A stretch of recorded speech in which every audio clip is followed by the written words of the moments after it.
Dear viewers, ladies and gentlemen, my name is Danilo Lubkivsky, and I'm happy to welcome you on behalf of the Kyiv Security Forum. Today we have a very distinguished group of experts and participants, and that's an honor for me to introduce them. First of all, I would like to introduce Anne Applebaum, American journalist and historian, the Pulitzer Prize winner, and I thank you for joining us. Today we have Rebecca Harms, a German politician, the member of the European Parliament in 2004 and 2019, and I'm delighted to see you here, Rebecca, with us.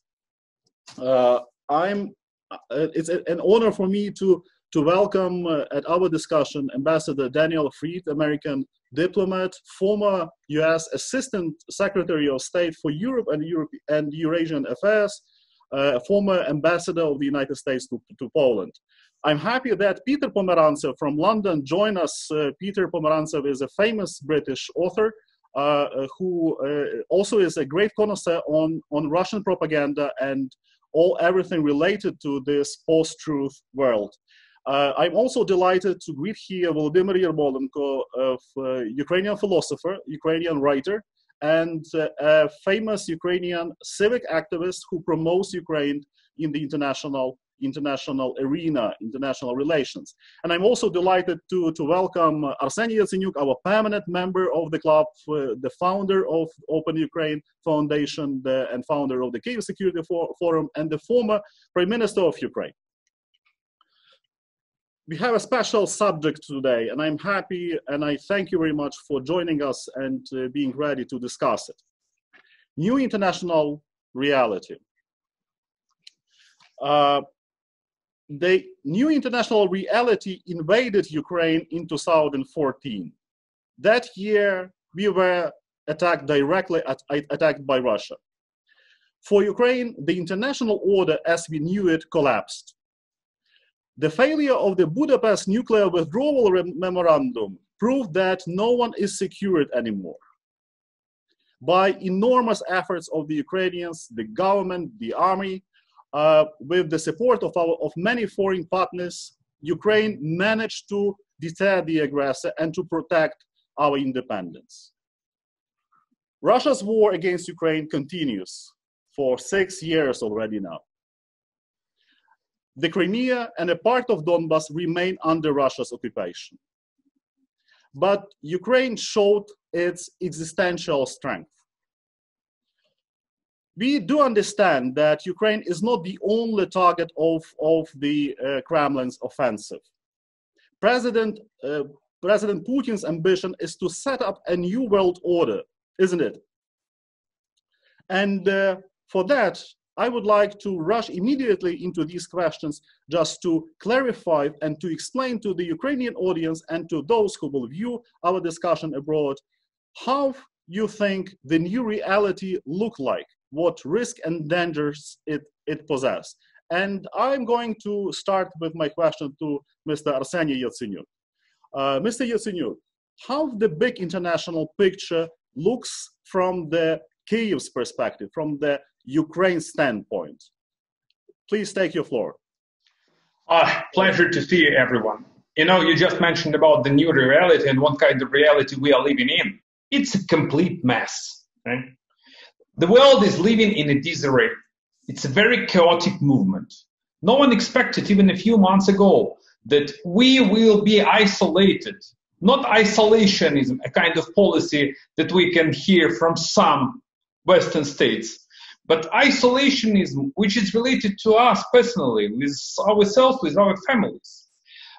We are all focused on economic issues, on unemployment rate, on economic meltdown, on how to tackle COVID-19. And the thing is that the key issues, like, for example, security or independence or Russian aggression against Ukraine or the global order, started to be at the sidelines of the current global world. So I feel a certain vacuum of power in contemporary world. You know that nature abhors the vacuum. Dictators abhors the weak democracies. And that's what we have right now. We have a lack of strong leaders. For example, in Europe, no doubt, the Chancellor Merkel is the strongest one. as a democratic leader, and she's the first one in the line. But democracy has to produce strong leadership in order to defend democracy and in order to attack dictators. Because dictators are feeling quite good right now. For example, look at President Putin. 13 years ago, Ambassador Fried, I would like to remind you, I'm not sure whether you remember or no, but 13 years ago, we had a meeting with you and with then Secretary of State Condoleezza Rice. And I, as a foreign minister, handed over a map of Ukraine to the Secretary of State, saying that, look, Madam Secretary, look at this map. Ukraine is encircled with the Russian military and Russian forces. Look at Belarus, look at Russia, look what's happening in Crimea, look what's going on in Transnistria. We are under Russian siege. In the end, after 7 years, Russia illegally annexed Crimea, and Russia sent its troops to Donetsk and Lugansk. And my second message to the then Secretary of State was, look, we need very, very strong United States. And I can reiterate this message once again. We need strong American leadership, and we need strong both the United States and the European Union. And your unity, your transatlantic unity. This is one of the best responses and one of the best remedies how to stop and how to deter dictators like President Putin. Ukraine deterred the Russian aggression. And no doubt that we did it with the support of our Western allies and the free world. What am I concerned about right now? Ukraine is still under the Russian siege and the threat of the large-scale Russian aggression. So we defended our homeland, and we defended your independence and your democracy. Under current circumstances, I strongly believe that the Minsk deal is not even the deal with the way to nowhere. This is the deal with the clear-cut way to directly into the Russian trap.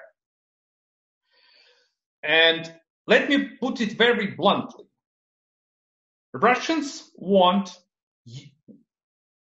asking Ukrainians, which is unacceptable, to legitimize with these so-called local elections and these weird workshops of different representatives of Donetsk, Lugansk, and whatever. Russians just want to legitimize its proxies. And this is the way the Russian idea is to dismantle Ukraine as an independent state. So I strongly believe that in current circumstances, the implementation of the Minsk deal in the Russian interpretation is a disaster for the Ukrainian people and for the Ukrainian state. And the best response right now is really to have one united position, to be on the same page with the European Union, and we need this strong EU leadership and with the leadership of the United States. Putin has to realize that he cannot solve his problems at the price of Ukraine. He has to realize that an appeasement policy which showed its ineffectiveness in the previous century will not be applied to Putin in current circumstances. Putin wants to be right now a focal point of all dictators in Europe. We need to stop them, and we need to defend Ukraine. Ukraine is one of the key, I would say, defenders of democracy in Ukraine. We showed it, we proved it, so let's do it together. I thank you. This is how it looks from the Ukrainian perspective. My next question would be to Anne Applebaum. In your recent article, famous article in The Atlantic, you say that there is no American leadership in the world right now, and then you add, it's a world in which American opinions will count less, while the opinions of America's rivals will count more. Do you believe the world democracy and its liberal order are being fundamentally and irreversibly challenged already?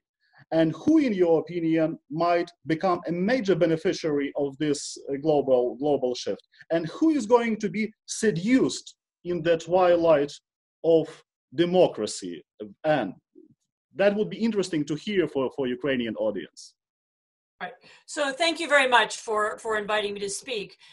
I think that what's really interesting about the world right now is that the real division is not right now between dictatorship and democracy. The really important division that has suddenly become clear all across the world is the division between those states that have whose leaderships inspire trust, who have a competent bureaucracy, who can solve problems quickly, and who are able to pull their nations together to deal with a major crisis in the modern world. And what have we seen? That in the Western world, among the democracies, we see that Germany is able to do this. We see that Taiwan is able to do this. We see that South Korea is able to do this. There are a number of other, there are a number of Central European countries that have been able to do this. One of the countries that was not able to do it was the United States, where faced with the worst public health and now economic crisis in a century, we see the deepening of divisions, we see the spread of disinformation, and we see a president whose only concern, from one day to the next, is his own popularity, his own how he's being perceived, how he's going to be, whether or not he's going to be reelected. He has very little. The thing that's probably hard for outsiders to understand is that in America, the federal government is showing very little interest in what happens in the states and is not trying to coordinate activity among states.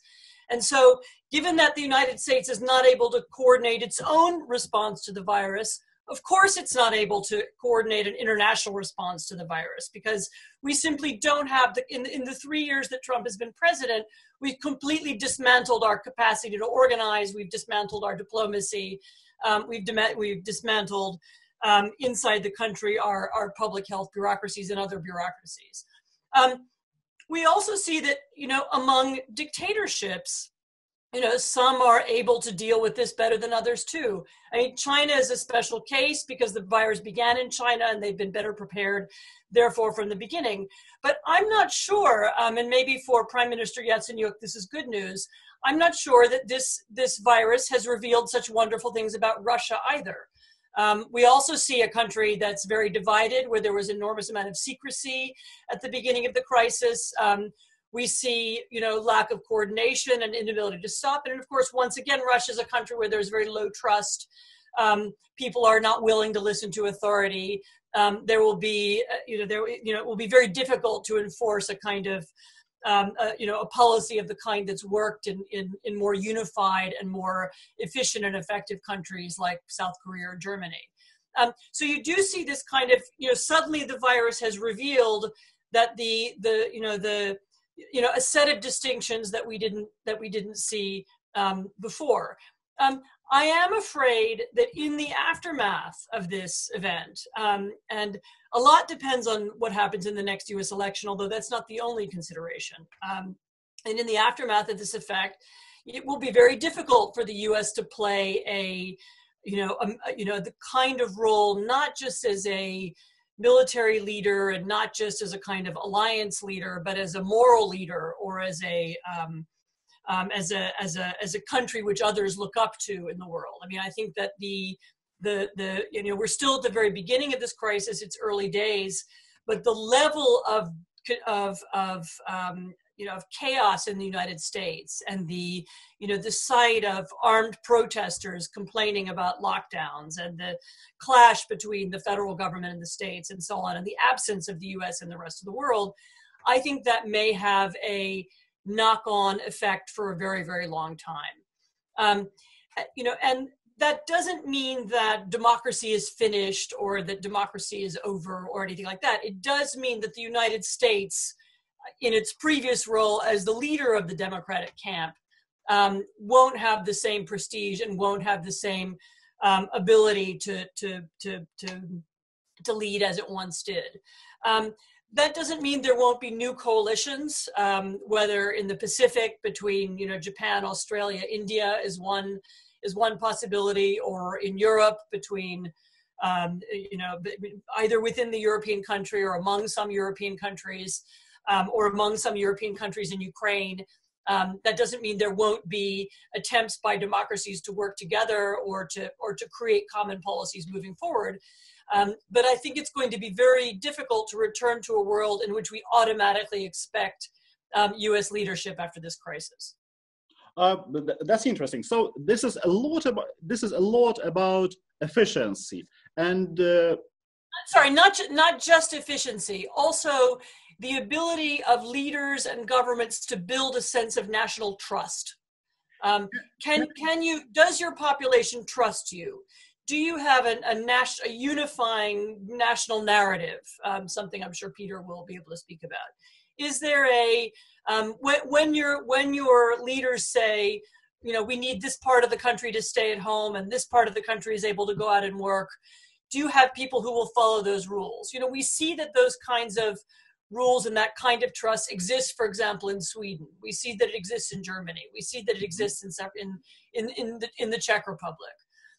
We see that it does not exist in the U.S. It's in the UK. It's still very complicated, and it doesn't exist in Russia. So we have a different set of divisions than those we might have expected. Let me add one thing, and it's all about institutions too. We need to have strong, solid, and robust institutions. I won't name it as a red tape or bureaucracy, but strong institutions that people can rely on. And this is the part of the effectiveness, Danilo, you just mentioned. Whether we have a strong state with the strong leaders that can tackle any kind of crisis, including COVID. It's not just about who is the leader. I mean, again, in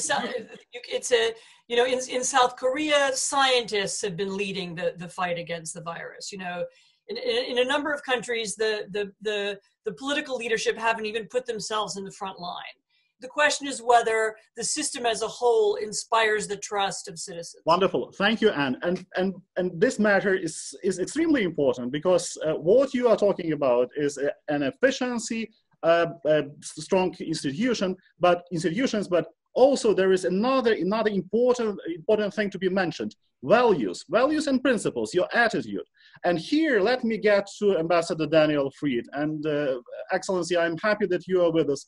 And I would like to thank you very much for an article that you published for the Atlantic Council, which is called The Yalta Lessons, as we commemorate the 75th anniversary of the great tragedy of the Second World War. So your article is important to be heard here in Ukraine as well. And in that article you mentioned the road to Yalta, you say, was the product of the doctrine of isolationism and the original America First movement that reflected conviction by great parts of the US political left and right that the United States had no vital interest in European security. 75 years ago, no vital interest in the European security.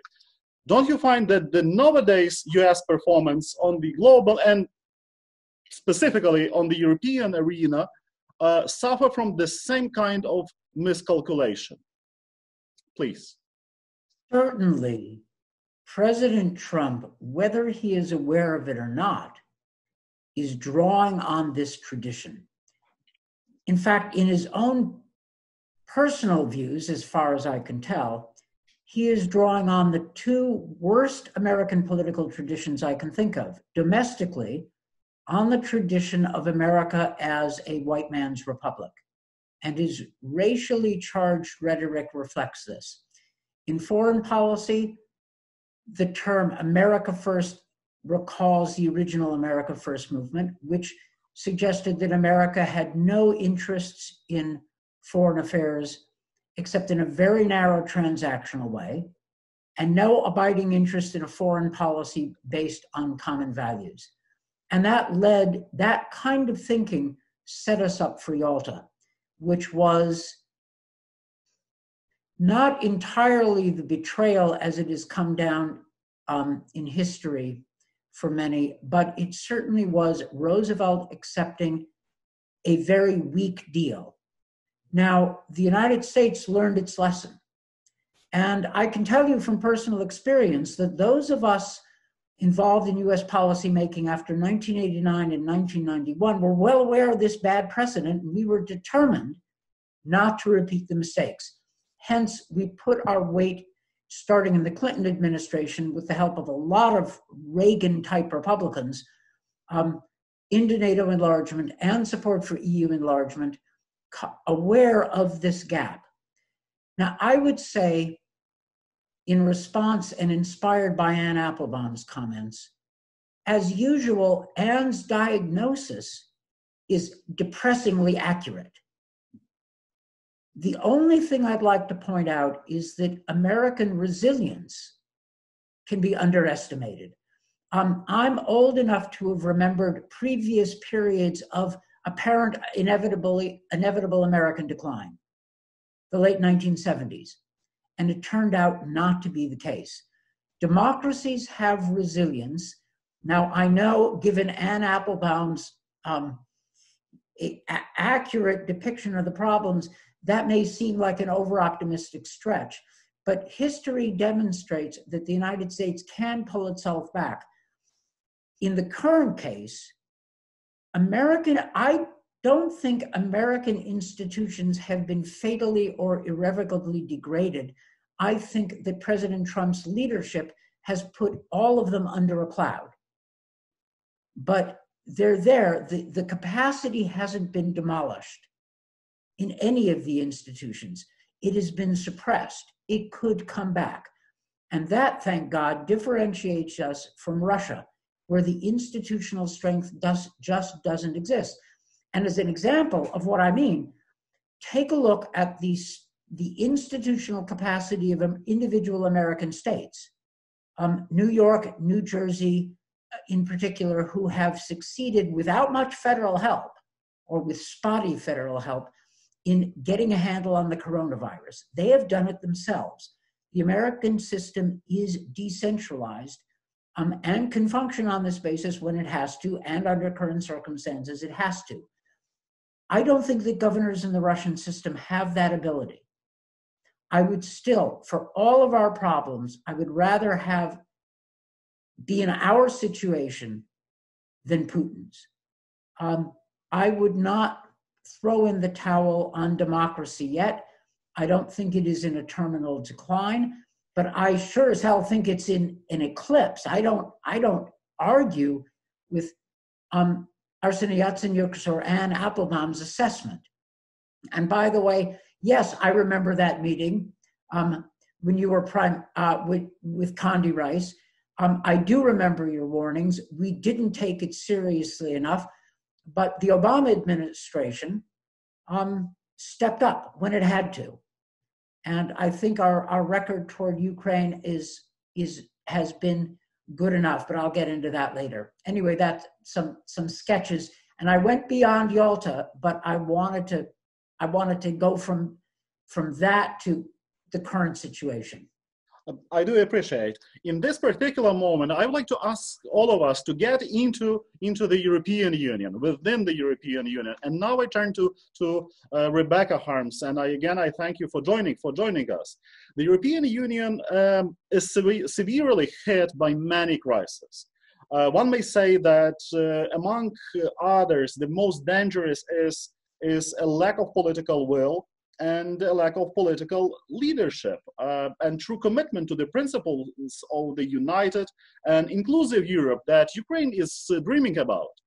The time and again, the European leaders now, what we see here in Kyiv, prefer to explore what we call an appeasement tactics with the Kremlin. A careful approach is being taken to ensure a cooperation with China. So how this big picture, as we discuss it, looks from the Berlin's perspective, and what kind of leadership Germany may play to ensure that the world democracy is protected. Please. Danilo, these have been many questions, and I will try to answer as many as I can. But I would first of all like to agree to what Anne Applebaum just said. So it's very much about trust in between citizens and leadership. It's decisive whether this exists for whether we will be able as societies to go through all the challenges posed to us by this pandemic. I would say for Germany and some other EU states, most of them, I would say, there is still this kind of needed trust. But there is still a way to go. And if you look now to Germany, for example, with decisions to decrease the measures, to ease the lockdown, you see a lot of political competition now replacing the very reasonable approaches the Grand Coalition in Berlin had decided only 2 months ago. So how to deal with uncertainty, how to deal with many open questions nobody can reply to right now, is a situation in which trust is more needed than ever. And I would like to express my hope that those countries who started well will be able to deliver also during the next months as well. For the European Union, it's a completely different situation because the European Union is not a centralized state with the same responsibilities for all different sectors. Especially the health sector is not at all centralized as a responsibility or competency of the European Union. So for me, as European politician who worked for 15 years in Brussels, it was not at all a surprise that in the very beginning, EU looked weak. Meanwhile, and this matters a lot for the debate in Eastern Europe, meanwhile, I think EU looks again as this supranational union of independent and sovereign states on the European continent. It looks really again much better. It looks in parts of its decision making, it looks really great. So the measures they decided all together for help for health sectors in the member states and also in the Eastern Partnership and in the Western Balkans.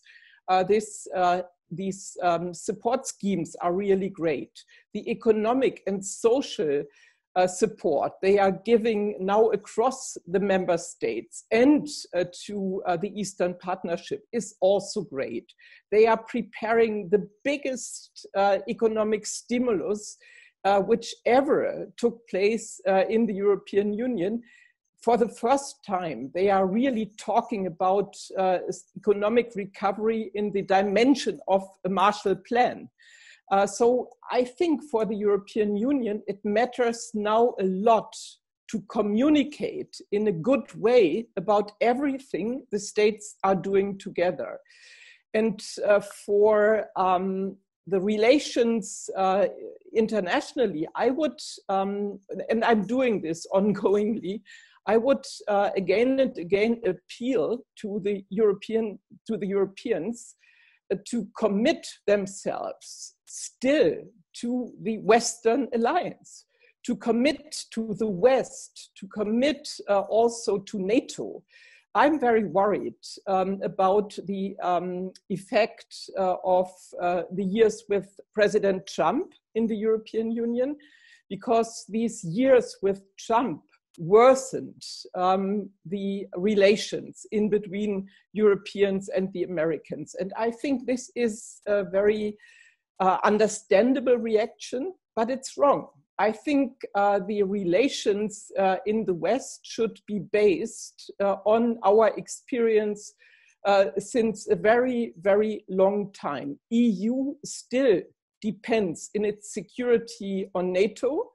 And it's not a negative dependence. It's dependence which we experienced as a positive dependence for a long time.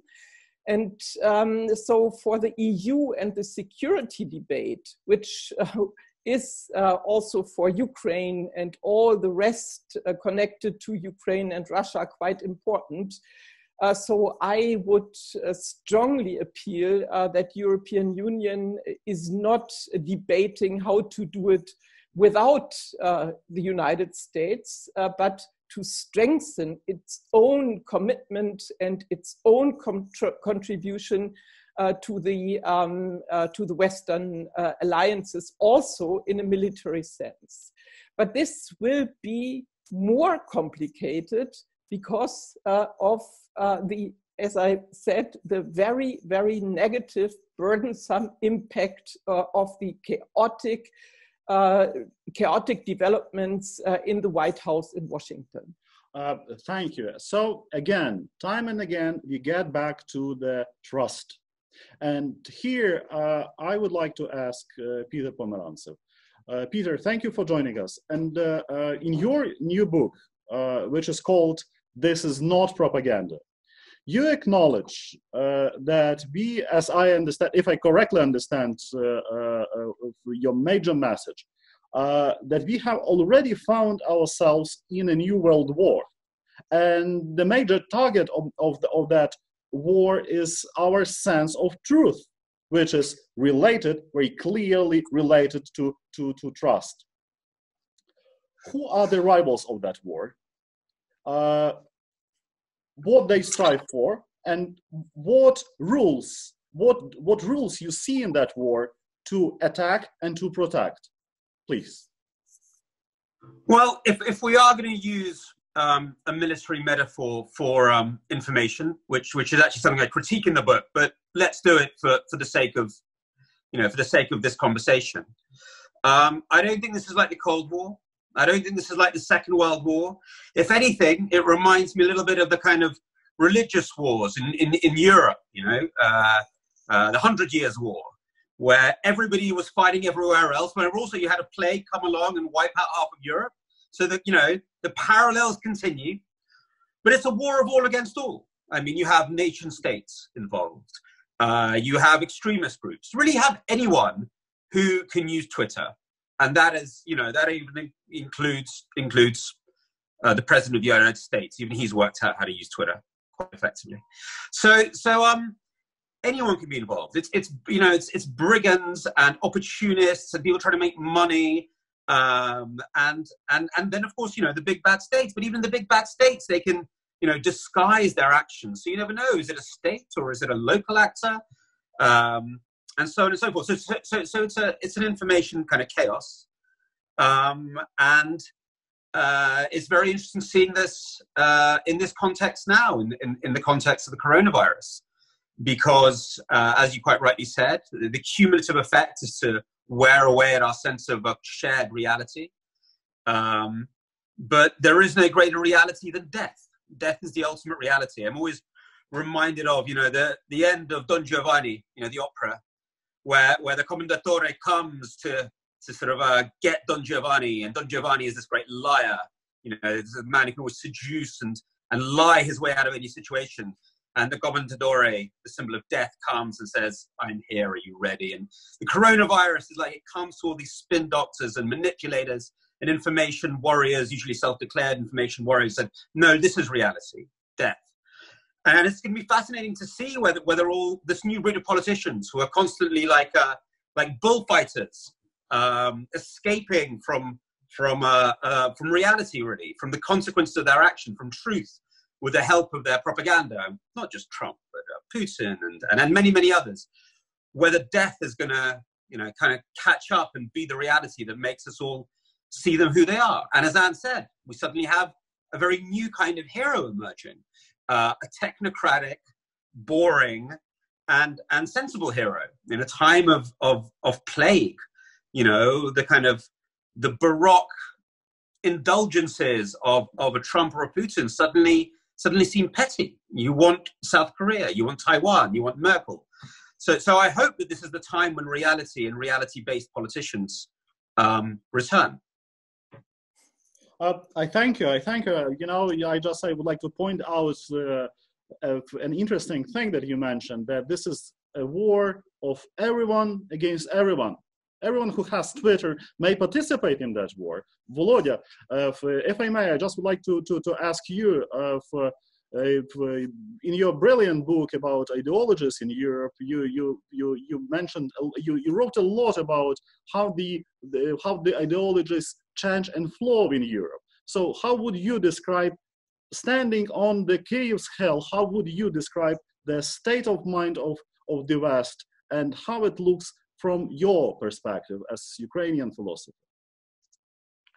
Well, I think we are coming back to something that I somewhere called zoopolitics, meaning that it's a biological metaphor, a zoological metaphor to basically designate political bodies and political actors. And this is something very dangerous, I think, that is going on. It's not only something going on in Russia or United States. It's everywhere.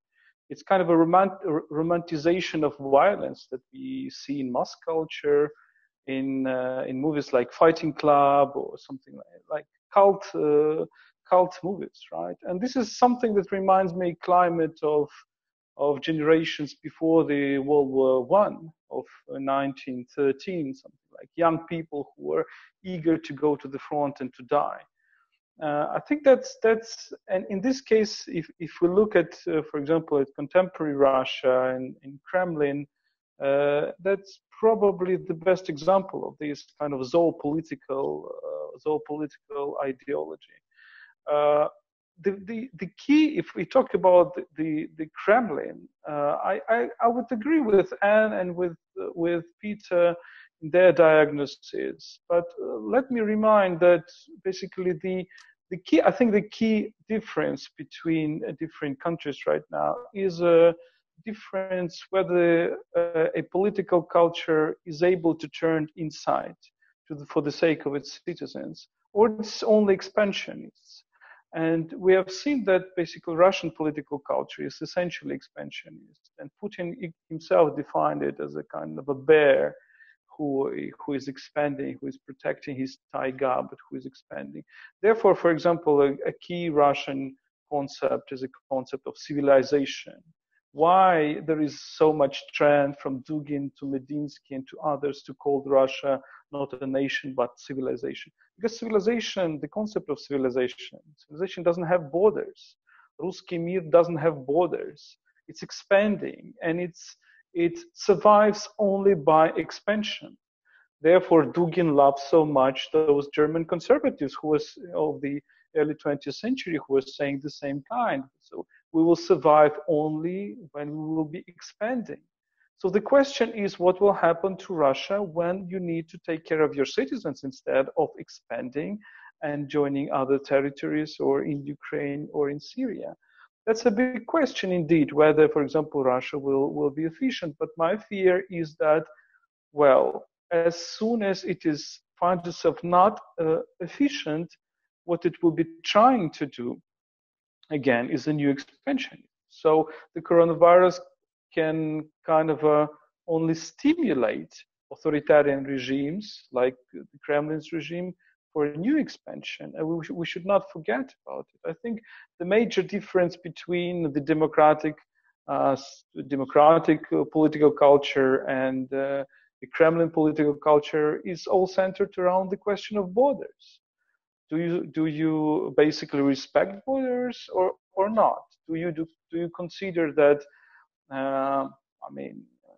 disappearance of borders is a voluntary process, like EU enlargement, etc., or is a violent process? And here, I don't see quite of a change even after the coronavirus pandemic. I don't think that this kind of stimulus, expansionist stimulus, or zoopolitical stimulus of Kremlin will disappear. That's also my fear. I thank you. Volodya has entered this discussion, this talk about Russia already. So, and here, let me turn to Arseniy Yatsenyuk. You've been personally a target for Russia's information attacks for many years. The Russian authorities have accused you of many crimes, including mass killings in Chechnya and so on. So all this fake campaign, smear campaign about against you, other European and other Ukrainian politicians as well. So what kind of, and here we turn to our second part of our discussion, what Russia may do next. So what hybrid goals of Russia's warfare against Ukraine, against the West, do you envisage in the nearest perspective, and what would they aim, in your opinion? Please. During our panel, we mentioned a number of times the word trust. From my political career, I can tell you frankly, it's so difficult and complicated to gain trust. And it's so easy to have your trust completely murdered and killed. With all these new tools that you just mentioned, Facebook, Twitter, social network, lie and deception. And in my humble opinion, practically there is no longer any real solid freedom of speech. What we are facing right now in some parts of the world, we are facing freedom of lie. And this is the biggest challenge, because when we mentioned during our discussion a number of leaders that have trust of their nations, well, it's due to good information campaign. It's due to real freedom of speech.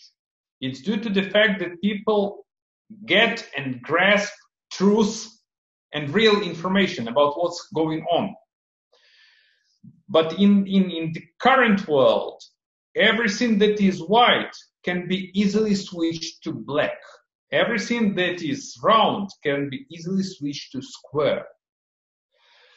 So I see disinformation as one of the key challenges that have to be urgently tackled. This job is still done by the global journalists like Washpost, New York Times, global media. You are fighting for the truth.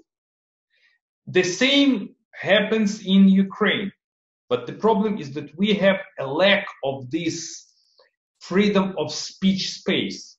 It's all about who owns media outlets, who owns Ukrainian TV channels, and if, for example, Putin controls 50% of the entire news channels in Ukraine, so he can easily control 50% of the minds and hearts of Ukrainians. So Putin's goal, Danilo, what you asked me about, Putin's goal is not to provide his own narrative. Putin's goal is to undermine the truth. Putin's goal is to inject chaos into Ukraine and into the Western world. Putin's goal is to undermine credibility. Putin's goal is to undermine this trust. Trust in the leadership, trust in the leaders, and trust in the values. And we have to fight with this, with our own stories, with our own truth, with the freedom, with the real freedom of speech, with the effective journalism and independent news outlets. Peter, would you agree with Arseniy Yatsenyuk that this is exactly what President Putin wants? Sure. I mean, chaos, of course. We can talk of various tactical aims as well. I mean, there are different theaters that they work in, and we can think of various interests that are pursued in those. It's a full spectrum campaign that's used for many for many aims. I mean, there are a few meta narratives. I mean, there is really a very consistent effort, which we can see from market to market, to what I would call undermine the democratic narrative that starts in 1989. The essential narrative that democracy and a people-powered democracy leads to both freedom and prosperity and security, which is the great story of 1989 that carries through our own kind of narratives around the Arab Spring and many other events. And it's not just chaos. They're trying to undermine the connection between democracy and prosperity all the time. Ukraine has been a big example of that. In the Russian propaganda around Ukraine, there is a pattern. Look, these people fought for democracy and it brought war and destruction. Indeed, their whole kind of, from an informational point of view, an international one, their whole kind of covert campaign in Ukraine has almost been to prove that narrative. Look, they tried for freedom and it brings blood. That's what they say about the Middle East. That's what they say about everywhere. They even try to say that about Eastern Europe. There's some Russian campaigns, some adverts, for example, which say, they fought for freedom in 1989 in the Baltics, and now they clean toilets in London. That's a literal quote. So it's not just that. It is revenge for 1989. And, that goes to the heart of the kind of the anti-ideology of Putinism, which is to say that, look, we might be corrupt, but everywhere is corrupt. There is no ideals of progress. There's nothing to strive for. There's no idea of history in a way. There's no movement towards some sort of better future. Everything is rotten, and they will, they will start wars in order to prove that. Everything is rotten. Anne, if I may, I would like to ask you, what do you anticipate from Russia, especially in the context of the upcoming presidential elections in the United States? Do you think that this is the tactics that they would proceed with, to say that everything is rotten and to gain their benefits upon this kind of assumption? Please. So I would, to echo what Peter just said, yes, that's the overall narrative, that democracy doesn't work and so on, but there will be much more specific narratives as well. One of the important things to understand about Russian propaganda, and this is true whether we're talking about Ukraine or the United States or Europe, is that we all tend to focus on elections and what their attempts to manipulate how people vote. But actually, the most powerful, the most powerful elements of their campaigns are not necessarily, the 3 weeks before the election. These are long-running, long-standing attempts to shape arguments that go on for many, many years. And sometimes, it sometimes can seem absurd in the beginning. I mean, in the United States, we know that there's a Russian campaign to create Texas and California separatism. They pay people to be separatists in those states, and to they're looking for they'll put support behind all kinds of groups who seem to be counter the establishment, whether these are Black Lives Matter groups or whether these are anti-immigration groups in Idaho, whatever they are. And these long-running campaigns, to build dissatisfaction with the system, to question whether elections are fair. Also, by the way, we know that there's Russian support for anti-vaccination campaigns in the United States. So, for the campaigns right now that are pushing, mad conspiracy theories about the coronavirus, we know that they're doing that too. And these are all part of longer term efforts to undermine trust and to undermine faith in the system. There is no question that there will be attempts to pump up Trump in the coming few weeks and to undermine Biden. But I wouldn't be surprised if there are other nuttier things as well. We may find there are strange candidates who suddenly emerge in particular states as third-party candidates who represent particular local issues, who will suddenly get a lot of support.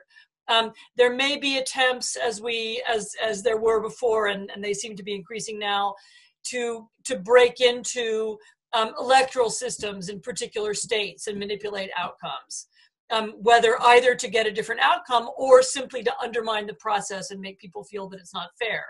We know this has been done in Ukraine in the past, and there's no reason why it won't be done in the US again. So I would say that, yes, while the overall message is kind of is anti-democracy. I would watch out for very specific messages and campaigns coming up over the next 6 months too, as well as, I say, a major attempt to rob. This is going to be a difficult election anyway, because I suspect that in November we're still going to be dealing with the virus in a lot of states. There's a big push right now to get mail-in ballots, postal ballots. And there will be a huge attempt to question the results of whatever outcome we get. So undermining the election itself will also be very important. I do thank you. This is also about the critical thinking. And here I would like to address Ambassador Fried. And again, time and again, I'm getting back to your article about the Yalta lessons, where you made wonderful conclusions about, first, the values. As you say, check the values, remember the values with whom you sign any kind of document. And secondly, you remind to be realistic, you remind to be of critical thinking. Basing on that, Excellency, if I may, don't you think that this is within this kind of critical, realistic thinking to accept Ukraine on the mental security geopolitical map of the West? And to proceed with that, this is the key from our perspective. Why wouldn't be that perspective accepted as well by the United States and our European partners? Should the United States avoid any kind of dangerous scenarios of having new type of Yalta bargains with the Kremlin and all these related matters? Please, Ambassador, what do you think? I think that the issue of Ukraine in American foreign policy thinking is exactly as you implied. Trump, during the campaign in 2016 and in his first weeks and maybe months in office, I believe was tempted by some sort of a bad or dirty deal with Putin at Ukraine's expense. There is some evidence of that. He failed because there was opposition from the Democrats, certainly, but from a lot of Republicans. The issue of the American interest in values as a legitimate objective in our foreign policy is something that is debated today. In my view, the best American foreign policy comes about when we understand that our values and our interests advance together. And this is certainly the case in Ukraine. That is, success in a successful Ukraine, and I define success as a country that is sovereign, prospering, democratic, as Peter Pomeranzev said, consistent with the 1989 narrative, would be a profound victory, not only for the United States and the West, a victory for Ukrainians first and foremost, but a defeat for Putinism. Putin didn't invade Ukraine simply to grab Crimea and the Donbass. He attacked Ukraine in 2014 to block Ukraine's reformist and pro-Western direction. That is critical to the Russian narrative. A successful Ukraine. Well, imagine, if you would, a Ukraine which follows more or less the path of Poland starting 30 years ago. That would be, such a Ukraine would damage Putinism by demonstrating to Russians that an alternative path is possible for them too.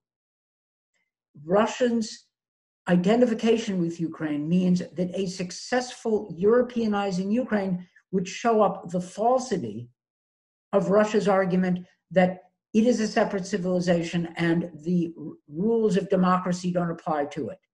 So I see opportunity, but also responsibility. Ukraine has the ability to do things at home which will improve its strategic position.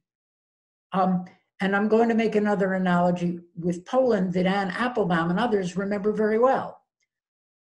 Poland's basic internal reforms in the first few years after 1989 were decisive, successful, and this is my point, they provided the basis for Poland's entry into NATO and the European Union. until Poland had fixed itself sufficiently that it seemed to be a success, those moves were not possible.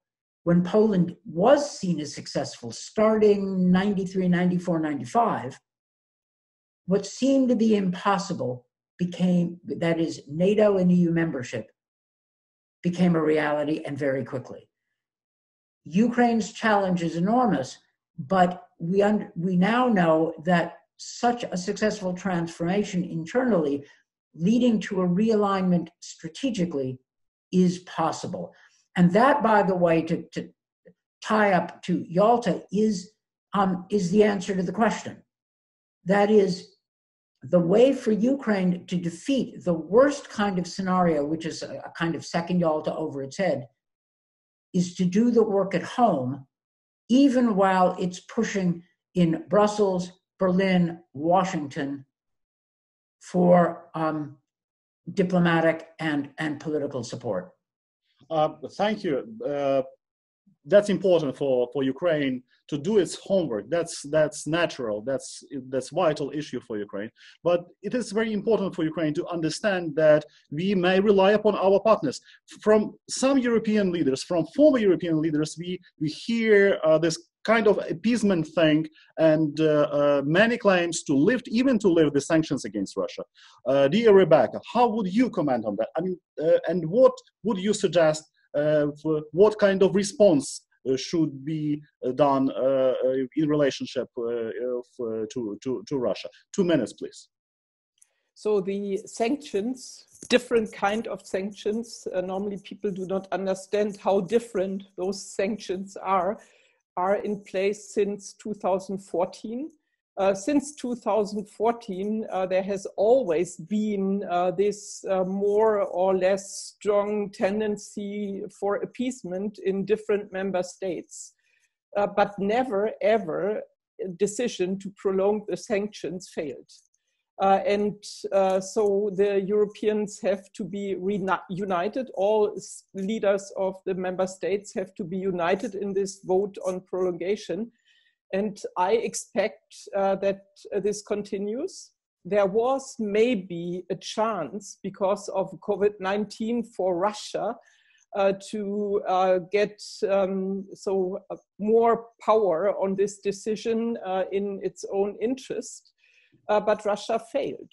So there was a serious appeal for a serious ceasefire because of Corona, and nothing happened. The opposite was the case. So in Donbass, fighting even escalated during Corona period. And also, if you look to Crimea, human rights violations are increasingly continuing. So it's no reason for the Europeans to decrease or change the sanction regime. And especially since Mrs. Merkel stands for it strongly, I'm not expecting a change, but I would in the same time then also recommend to not fundamentally doubt Minsk. So the former government of Ukraine had agreed on Minsk. We were critical or skeptical on parts of this agreement from the very beginning. But if you want to have the sanctions in place, and you should want it, then don't doubt fundamentally Minsk. Focus on ceasefire, as some Ukrainian politicians do. I think this is the best way. Let me jump in here with one point. As I was the sanctions negotiator under the Obama administration and worked on this, Prime Minister, you mentioned earlier that Minsk, in its Russian interpretation, is harmful to Ukraine. I think that qualification is right, and I think it is important to keep that in mind. I agree with Rebecca Harms that Ukraine should not walk away from Minsk because it is too important to the European consensus around sanctions. Yeah. But I agree with you entirely that there is no reason to accept the Russian interpretation of Minsk. Good. So one word on this, if you allow, Ambassador. I think the Steinmeier formula is one of these issues which shows that there are different interpretations. And what should not be allowed by the Europeans is that Russia gets an agreement based on which it will ever have its boots, or at least 2 feet on the ground in Donbass. I do thank you for this conversation and for this exchange. The matter of the Minsk agreement is extremely important for Ukraine. And the biggest risk what we face is the fact that Russia pretends to be not a party of the conflict, as they say, but an observer. This is the tactics they use in Moldova. This is the tactics they use in Georgia, creating a huge chain of problems and difficulties and challenges, existential challenges for all those nations.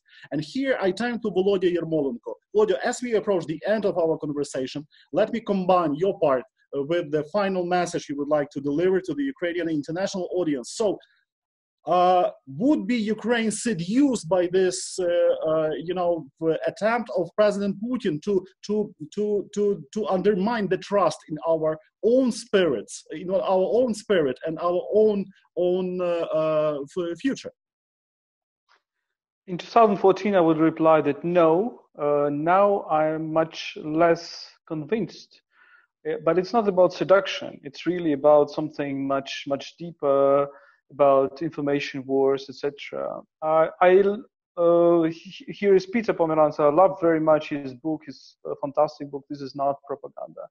But I would say that usual propaganda methods are also used. And if we talk about, by Russians, and if you talk about, for example, in this strategy of chaos and deception, I would say that this method is used when the enemy is far away. When it is close, another set of mechanisms are used, much more closer to Soviet type of propaganda with positive messaging. Remember this Russian myth of Victory Day, which is also used so much. In Ukraine, we are, by the way, monitoring this at Internews Ukraine and UkraineWorld, the anti-Western, anti-democracy messaging, which are growing so much. And upon a very large scale, not only by Russian actors, but also by internal actors, like those people linked to Kolomoisky. So far, they are very destructive, they are very hate-rich, and therefore they really don't propose something alternative, something positive. The Zelensky victory showed that you can win the election when you suggest something positive. But I would not be that convinced that it will not come in the near future, because the tactics of information warfare, as I said, is very diverse. So I think we should be very much prepared and resilient to it, and remember that that a longer, much deeper story, which I think coming back to the discussion about truth, which comes to the devaluation of truth in the Soviet political culture and maybe even earlier. I thank you. And here I'd like to invite for a concluding remark of Anne Applebaum. Please, what would you like to pass to the Ukrainian audience? Thank you. Look, I mean, the lesson of this crisis is that the governments that succeed are the ones that have the most, not just the most effective bureaucracies, but inspire the most trust and are able to create unity. I mean, and Ukraine has made huge strides in that direction, over the last several years. Peter and I have been working on a project over the last few months, which he might want to talk about as well, that looks at what kinds of historical memories, what kinds of narratives, what kinds of stories unite Ukrainians, not just Ukrainians in Kiev, but Ukrainians from the South and the East and so on. I'd like to see the Ukrainian government really invest in those kinds of projects. I take Prime Minister Yatsenyuk's point about, the Russians owning so many Ukrainian television channels. Why not why not invest in Ukrainian public television? Make it the best in Ukraine. Create fantastic movies, create fantastic serials, create the programs that people want to watch and look at. and not in order to do one-sided kind of nationalist propaganda, but in order to tell stories that draw people in, that demonstrate the nuance of Ukraine and of Ukrainian history, that reflect the experiences of people in different parts of the country. I think Ukraine, there's a huge field of endeavor that Ukraine could engage in to bring in, to make sure that everybody feels part of the same system, everybody feels part of the same story, and everybody feels part of the same country. Wonderful, thank you. Ambassador Fried, the floor is yours.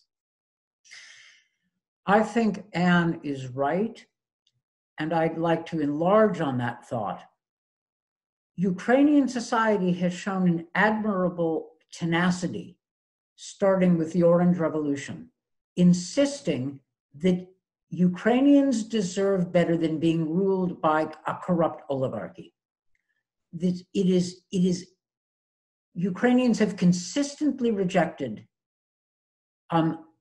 puppet Russian governments and insisted, including in the last elections, in a better standard of governance.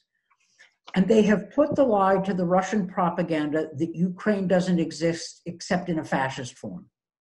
I was in Ukraine the day after the Eurovision Song Contest went to Jamala, a Ukrainian Tartar, and she was greeted as a Ukrainian hero. In other words, the emerging Ukrainian national identity was not a narrow one, it was a broad one, embracing, as Anne called for, all of Ukrainians.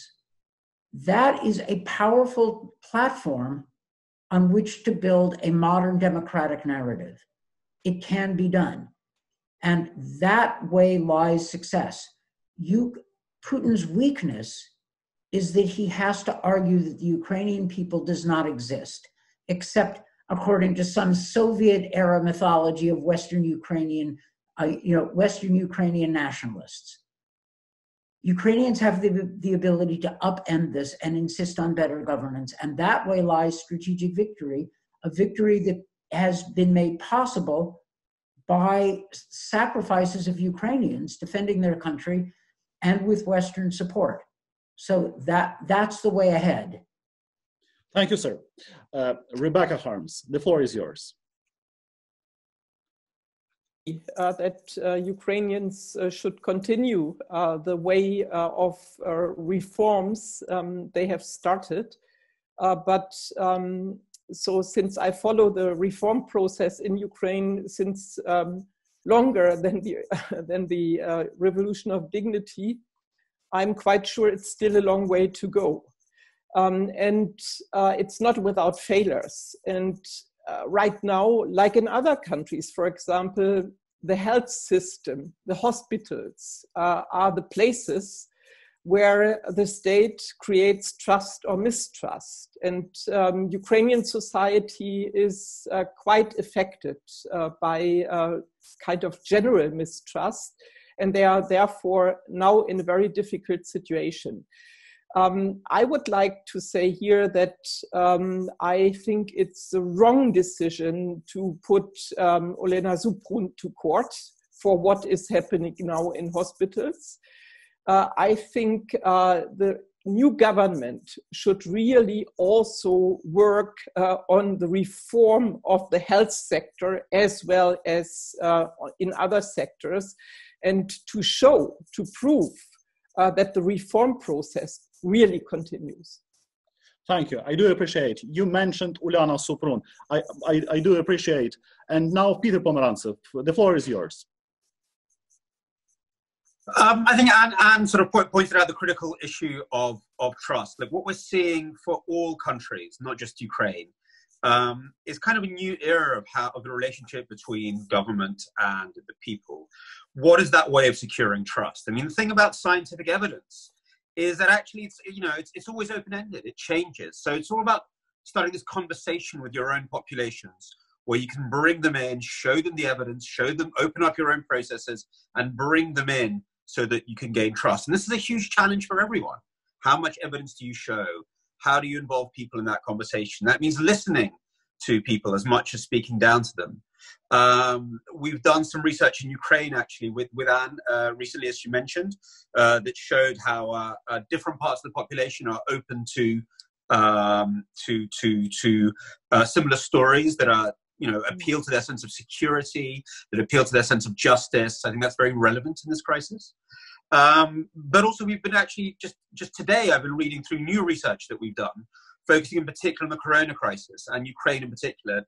What's actually fascinating is Ukrainian people are so resilient. They're so used to crises, to Chernobyl, to the 1990s, that they're much more resilient to the current crisis than, our slightly hysterical Western audiences. So I actually think there's a lot the West can learn from Ukraine in terms of resilience. But what was very interesting is the role of civil society. People do trust civil society actors a lot in this crisis. And I think the future for Ukraine is to put together, and we can start now with Corona, how does civil society come together with government in order to find solutions? Yeah, because we know the government is weak. We know it's not particularly trusted in Ukraine, despite the spike after Zelensky's victories. How do they come together? What is that coordination between civil society actors, and they're playing a huge role in the corona crisis, delivering medical supplies, delivering food to the elderly and so on? How do they work together with government to form a really, really powerful and constructive force for reforms? I think that's a great challenge for Ukraine. Thank you. Thank you. I do appreciate. And finally, Arseniy Yatsenyuk. We're going to face and see a number of black swans in the future. And COVID-19 is just another black swan. This is the world, this is the way the world evolves. This is the crisis, and we have to find a way how to tackle the crisis and how to become stronger after this crisis. I am still very optimistic, because in 2014, a majority of our even friends were not quite sure about the future of my country. Everyone was scared that Ukraine is to be conquered by the Russian Federation. It didn't happen, and it never happened. Dan Fried, with the Obama administration, he was one of the key masterminders. He orchestrated sanctions against the Russian Federation in collaboration with the European Union, with the Chancellor and with the entire Union. So we showed that we are strong. When we are strong, when we stand shoulder to shoulder, when we are united. And I still believe in the leadership of the United States as the leader of the free world. I still believe in this. I still believe that the European project is viable and will survive. I mean the European Union. And I still believe in the bright future of Ukraine. Yeah, it's going to be a bumpy road. It's difficult to achieve. But the incumbent president and incumbent government, they have to stick to the reform agenda. They must undertake decisive steps in order to fight, on the one hand, different types of crises we are facing. On the other hand, to fight for the brighter future of Ukraine, which is to be the part of the European and NATO family. And these all in our hands. Trust and believe in the future and believe in the values and believe in our own capacity to achieve everything, every single goal we set. I thank you. That sounds very optimistic. I love this mood, and I wish to thank you all, ladies and gentlemen, for being with us, for being with the Kyiv Security Forum. That was an extremely interesting discussion between Kyiv, Warsaw, Berlin, London, and Washington, D.C. I'm happy that we had you with us, and I also wish to thank our partners. The Kyiv Security Forum enjoyed the fruitful partnership with the Internews Ukraine, with the UkraineWorld initiative, and with our good friends from the Atlantic Council. So I thank you very much, and the only thing I wish to say, with love from Kyiv, I дуже дякую вам. Thank you very much.